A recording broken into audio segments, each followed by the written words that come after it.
Hello, and welcome to DIY Therapy. As always, we'll start with our disclaimer. This podcast is for educational purposes only. It is not designed to diagnose or treat. When beginning any exercise program, it should be reviewed and discussed with your medical professional prior to beginning. Information on this podcast is not designed to replace medical treatment. My name is Will. With me, as always, is Andy. Hello. How you doing? I'm doing well. Thank you for having me today. It's a pleasure to be a guest on the episode. Yeah, you're welcome. I've been searching around for someone who knows at least a little bit of something and can talk more than me.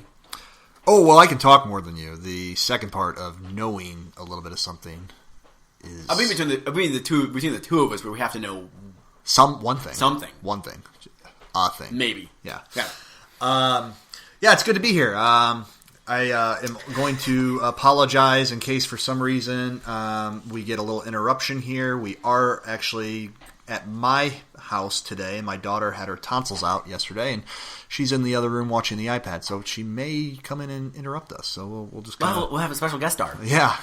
Ellie, welcome to the team. And she mumbles and she cannot understand. She's so swollen in through her ears that she has a lot of trouble hearing. Volume control.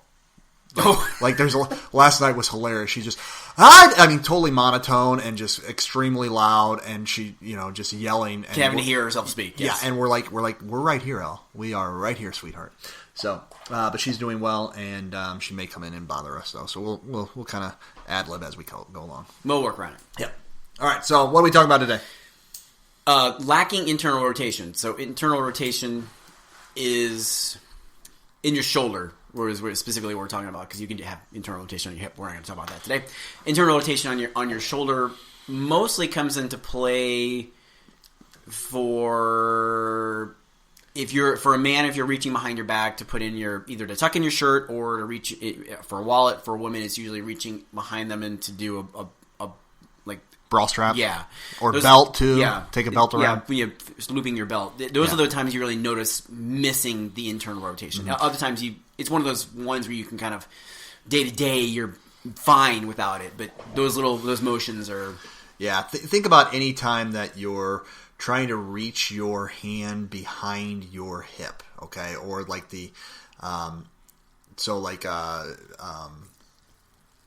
what would be a good example? Well, all the things you just said. Yeah, literally. Okay, so disclaimer. You're gonna restate everything I just said. Disclaimer here. Ellie was up a lot during the night. Okay, and because I'm on dad duty today, I was in charge of her whole night routine. So very little sleep going right now, and I know. Oh, there was a baby crying? It was you. Never mind. Oh, hey, speaking of sleep, check out our previous podcast on sleep dysfunctions and how it can affect your overall sleep patterns and how to improve it. How to improve it. Different positions to sleep in with different pains. Yes. All right. Shameless plug. There we go. Yeah. So, I mean, really anytime that you're reaching behind your back, that's going to be that internal rotation. And a lot of times... it's extension with internal rotation. Yes. Yeah. I mean, very few people actually lose extension. Even after, rotator cuff, it seems like they have extension relatively normal. Yeah, well, typically after rotator cuff, there's actually a precaution that you can't go into an extension after a certain amount of time, depending on what they repair in there. But because usually they're just in a sling for the first. Yeah. So, but then you can go ahead and you can getting pure extension, so just reaching backwards. Yeah, keeping your elbows straight and arms straight, and you're just reaching as far back as you can. Is typically something that is not too hard to get back. It's then when you start to reach up behind your back, like scratching your back with your thumb, all those types of things, as Will said, doing the bra strap. Yes, I'm reiterating all those things. Anyways, so that's internal rotation. And so a lot of times, though, this is something that can be very painful. It can be many times when people have range of motion issues in the shoulder. It's the last piece of range of motion to come. It's usually the hardest piece of range of motion to come too. Yeah, and a lot of times that's because you don't use it daily. Well, the real reason is because we're yes, it is because we don't use it all that often throughout the day. But the other reason is because of the fact that we tend to actually be very forward or rounded in the shoulders, and that starts the shoulder out in internal rotation, and therefore when we go to try to so the shoulder's already starting kind of in that mid-range of internal rotation, so then when you're trying to reach even further, you're getting to that end range very quickly. So the first step in trying to kind of combat a lack of internal rotation or reaching behind your back in the manner we've described is by opening up the front of the shoulder. We can do this by simple shoulder squeezes, so like squeezing your scapula together. Okay, Yeah. And that's just that's simply just a strengthening exercise that will help try to strengthen the scapula and pull everything tighter in the back of the spine, which opens up the front of the shoulder and the Get you out front of of those the rounded chest. shoulders. We've done a podcast on rounded shoulders, so if you're working on that, we've done that too. So you can Check that out, or we can put a link in the description below. But so the first step is trying to open that up. And then doing maybe some gentle, what we would call like a door frame stretch, okay, to where you're putting your palm on the door frame and you're turning your body away. Or an easier way to do it too is just if it's a normal sized door, just put your hands on it, and just both hands, and just kind of Walk lean through into it, it. yeah. That's an easier way, because sometimes I've had people. We've talked about poor body awareness, whereas people can't just get that simple rotation aspect of it. And so they're even with moving them into it, is so like, I don't get it. Like, so okay, fine. You're just go through a door, put your hands on there, and lean. I hear somebody. I know someone's Okay, calling. you go check on that, and I'll pause it. So she's all sorted now. Yeah, we got her all sorted out on Disney Plus. Must have for kids, by the way. Yeah, good plug for that. Yeah. Not that. Where's our money, Disney? I don't think there is any. Our 3 listeners. Come on, sign up, help us out. Well, not going to give us money now that you told them that. Whatever. All right. Anyway, so a door frame stretch is pretty. Yeah. And so a stretch, when you're talking about something that's painful, obviously a stretch. I think we should probably review this. Is just a gentle tension. Okay, you can have a little bit of discomfort, but you don't want to push through a lot of pain. The big mistake that people make with the shoulder, because the shoulder can be fairly finicky, is that they try to push through pain. As you continue to increase that tension and increase that pain and kind of repeat that over and over again, the tissue will actually become more sensitive, and then that can be problematic and actually limit more of your... Yeah, it'll just increase your swelling, and swelling makes everything not move as well, and increase your pain. Yeah. So just gentle. If you're having pain 20 minutes after your stretches, you've done too much. Okay, 5 minutes after, no big deal. If you do have pain after 20 minutes, go ahead and ice over the area, and again, kind of monitor your pain following that.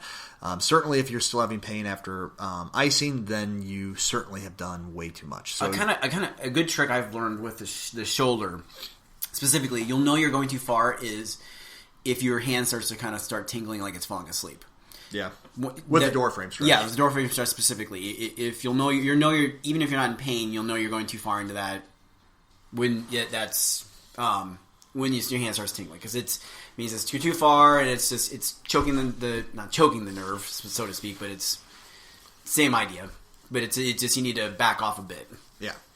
So that's one of the stretches that we like to do to try to open up the shoulder. Another stretch that if we then can start to kind of initiate moving the hand behind the back is what I like to do is I like to get a towel and put it basically behind your back. Like a tea towel, or it doesn't need to be a big towel. No.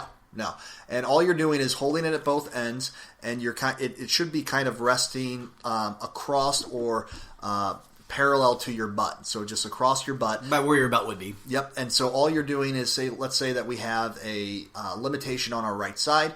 All we're doing is kind of pulling the towel across our body, pulling that right side. So pulling with our left and dragging the right side across, and that's again where you're going to get a nice good stretch. And I'll do videos for all of these towel stretches, because these are somewhat confusing. Yeah, once you see them, they're like, oh, that makes a lot of sense, but kind of verbally explaining them is... Yeah. And so you just gently move into those stretches, and you don't try to increase any pain. Then the next progression of that a lot of times is where I will actually have somebody start to move up. So the first progression is just moving across. Now you start to move up, but more on the lateral or outside, kind of the flank of your body, kind of dragging that arm up the outside. That would be progression number 2. And then progression number 3 is where you'd be actually moving the arm up the middle of the spine, using the towel and dragging the arm up with the opposite hand. So will put in some pictures I'll do them. They'll be on the Instagram, which there's a link to that in the description for like the Instagram, because I found that's the easiest one to do videos for that kind of stuff. Yeah, so you can check that out. So obviously we're trying to stretch that out. There's other ways that we can try to kind of release a little bit of tone. So there's the basically isometric exercises. Isometric exercises are when we're trying to get a solid contraction on the joints or the muscles that are actually involved that then help release or decrease the amount of tension within the muscle just at resting. And so the several muscles that are involved in this are really, the two major ones are the subscapularis and the teres minor, which are both part of the rotator cuff. And there was subscapularis. That's the biggest one, isn't it? Yeah. And so then there's a couple secondary ones. There's the latissimus dorsi, and then also the pec major and minor. But really, we're looking at the subscapularis and teres minor. So the way that we try to do this exercise is just a simple isometric exercise, pushing out, into again the wall, and we're keeping the elbow at the flank, and we're rotating the arm out into the wall and providing resistance with the wall at more of the wrist area. Okay. Do you want to re-describe that since you're looking at me like I'm trying. You're almost the big mistake everybody makes with this one is you're trying to move the whole arm. Basically, the way to do it, I always kind of describe it is if you put your arm at your side and your elbow at 90 degrees, and you're gonna move your forearm almost like a windshield wiper. There you go. Does it make sense? Yep. So you're just doing that yep. motion. And the motion is going out. Yes. So you're pushing out. Oh, I'm sorry. The motion is going in. Yeah, I was going to say. I was going to say. That made no sense. But the motion is going in. Doing both of these is not necessarily a bad idea. No, actually getting contractions on both sides of the joint can have some impact on some of the tone, as we were kind of discussing. And then tone is just the... Tone is essentially, like, a lot of times when there's an irritation around the joint, what ends up happening is the muscles just have kind of this resting level of tension within them, and so when there's and so that would be considered tone. So there's normal tone where it's just there's no pathology at all. There's actually loose tone, which would be like somebody who's just super super flexible, and then there's excessive tone, which is typically what happens when people are just kind of tight in general, and or in this case, as we're trying to limit or increase range from a painful injury, the area is actually agitated. So increased tone usually occurs when there's some type of injury that happens, and it's acting almost like a brace. Yeah, it's your body's just like an bracing. It's a protective mechanism to actually protect the joint. Yeah. Okay. So what we're trying to do is trick the brain into releasing that tone so that you can move that arm more and allow your body to just kind of relax in those positions. So isometric exercises are good for that. And then actually doing just the regular internal and external rotation strengthening exercises with a TheraBand is also good for that. And that's just going through the movements. Yeah. Same idea, keep the elbow at your side and you're just doing... resistance with it. Yes. Yeah, so you'd get a band and you'd attach it to like a door frame, and then you'd kind of step away and you'd kind of pull towards your body. And I have several of those on Instagram if you want to look at those specific exercises. Yeah, maybe we can link those too. Yeah. But so that's how we would try to then trick the body into releasing the tone so that then the stretches can be more effective. Okay. Typically, the way that I like to work with people is, you start at that lower end of the stretches and you introduce some isometric exercises to begin with, very gentle ones. You see about how your body starts to respond. Once you know that how your body responds, you can get a little bit more aggressive with the stretches and the strengthening exercises, and you kind of work those two at the same time, allowing the tone to be relaxed and then stretching the tissue out. Again, always monitoring whether or not your symptoms are increasing 20 minutes later. If they do again, then you've done too much. Ice, rest, and readjust your exercise progression for the next time. Yep. And that's essentially how you try to... How often would you suggest people stretch? Oh, good question. I usually say twice a day. I don't think it needs to be something overkill unless you're, looking for, return to activity, or you've got some kind of date that you've really got to, improve by. Yeah. I mean, sometimes people have kind of a hard date that they want to have no shoulder pain when they go traveling across the country, or doing something goofy like that. But what I would say is, just twice a day, and you're going to see some improvement. It's going to take, typically, if you've got a really good restriction in the range of motion, it's going to take probably anywhere from 3 to 4 weeks to really get about 90%. And then that last 10% usually takes a really long time. But just keep at it and keep following the process of it, and typically you can do just fine. And part of it is, like, if you miss it, like, if you can live without it, it's not necessarily a end of the world thing. But if you really want it, you can get it. You just have to work at it. Yeah. So let's go ahead and wrap that up, because we have a little visitor in here. Yeah. Ellie, you want to say hi to the audience? No. You don't want to say hi to the audience? How's your throat, sweetheart? It. What? He's watching it right now. Oh, this is a podcast. This is an audio.